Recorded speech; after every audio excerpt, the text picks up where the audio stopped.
Kollezzjoni li tiġbor fiha madwar 50 pittura tal-Konkatedral ta' San Ġwan jaqbdu mod artistiku l-ġmiel ta' dan il-monument ikoniku matul is-sekli.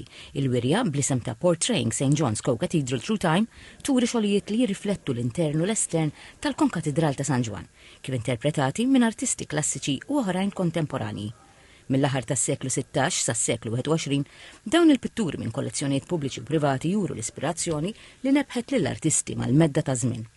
Il-President tal-Fondazzjoni tal-Konkatedral ta' San Ġwan, Emanuel Aġus, spjega kif din il-wirja unika tesplora sbuħija l-ispiritwalità u l-importanza kulturali tal-Konkatedral ta' San Ġwan.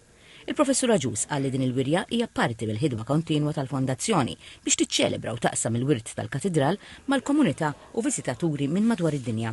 Il-Konkatedral ma kienx biss rifless fl-arti li din naraw madwarna u simili, imma wkoll dik li hija inċiżjonijiet, dak li huma wkoll il-litografiji, dak li huma posters, dak li huma wkoll bolol fil-laterija li dan huwa l-ħsieb li aħna l-qudiem dejjem ikonna temi partikolari u dejjem impoġġu lil San Ġwan għall pubbliku Malti biex japprezza din il-ġawra storika, kulturali, reliġjuża li għandna f'pajjiżna. Il-Ministru għall-Wirt Nazzjonali Owen Bonnici ddeskriva l-Konkatedral ta' San Ġwan bħala simbolu ta' fidi, arti u storja.